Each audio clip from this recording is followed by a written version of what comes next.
My name is Francis, the wise lady that can turn your passion into cash flow today. Petrus, I hear that you actually started out your career working with women, abused women in villages in Africa.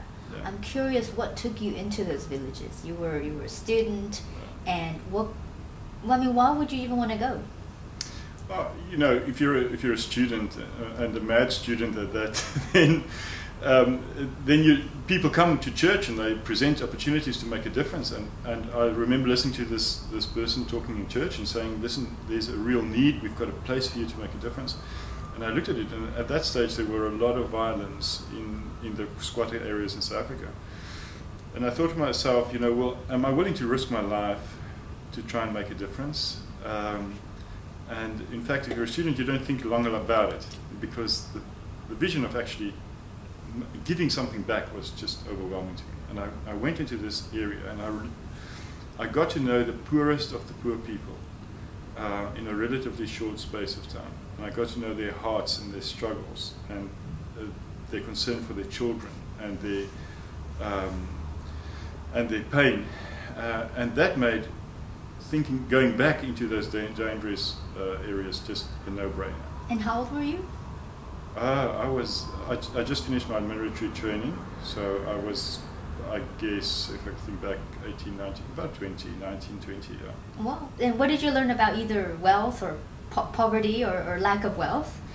Well, what was interesting to me is I also worked with the creche. You know, a lot of these women's children were in creches, and I heard the reasons why they wouldn't send their children to the creche that day, or whatever the case might be, and their thinking. And I remember after a while telling every person I know, listen, let me explain to you the mindset that keeps you trapped in poverty.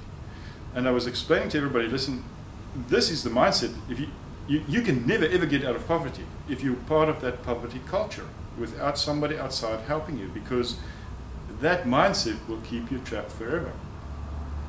And at one stage, my wife challenged me to, she said, listen, let's retire in 5 years' time. And I was challenged to start making money and thinking by taking money seriously.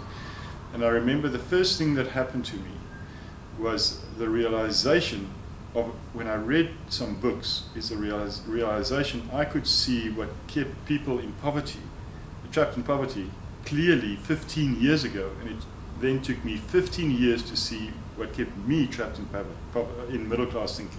It's great because you actually talked about the poverty culture that's surrounding an individual in that particular situation. Yeah. So in a way, the environment creates our thinking. Yes. Is it possible then that the environment you were in, or we're in, or this culture around us is creating this middle-class thinking? I mean, is that what's creating it, or is there something else creating this middle-class thought trap?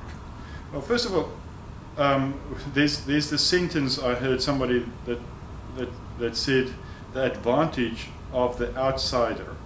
So Outsider. the advantage of the outsider, the one that is not part of a system and can get into a system and can see what nobody in that system can see. So the blind spots. The blind spots. So I was an outsider in a community, and I could see what they couldn't see immediately, but I couldn't see my own situation and how trapped I was in middle class thinking.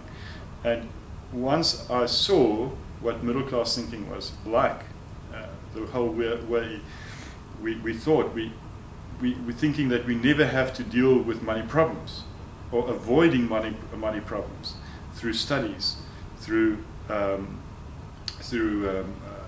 your career, through going to work and investing in pension funds and investing. So you're saying going to work creates a safety thinking, which may be false. Absolutely. And you're saying that because we have an education, or maybe I have 2 degrees, yes, professional degrees, then that creates a safety net in my thinking only. And absolutely, in reality, it's actually dangerous to feel safe and secure.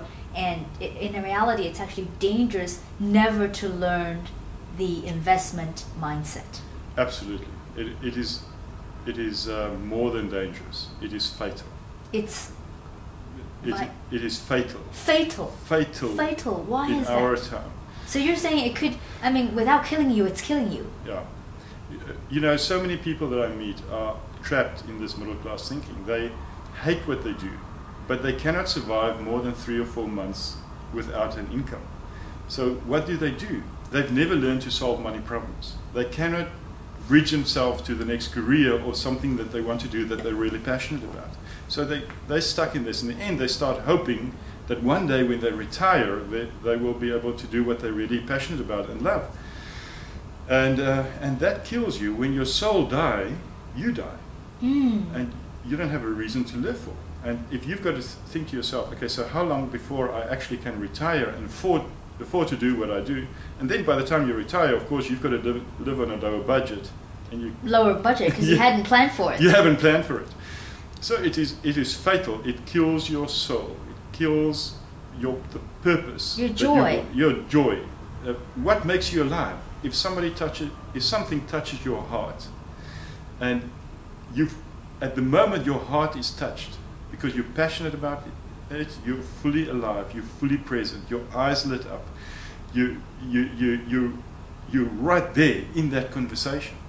Why? Because you're passionate about it. But if for a prolonged time in your life, over and over, all you're doing is surviving from one day to the next, your soul dies. That's almost a great majority of the people going to work every morning. And that is, to me, the saddest thing. And that's why I say it's fatal not to learn to solve money problems. So do you have a solution to that? I mean, now with the way you're presenting it, I see a great problem, or a potential problem that maybe not a lot of us are aware of yet. Yeah. What might be a possible solution? Well, we've now spent 2 years creating a system that people can become part of. We just think, and the more I work with the system, the more I love it. And now so many other people are contributing to make this system that we've created in South Africa even greater, and that we're taking worldwide. And basically it's done on a simple concept, the concept of hunting in packs, where people become part of investor networks, share their learnings on investment, solving money problems. We've got an international due diligence team.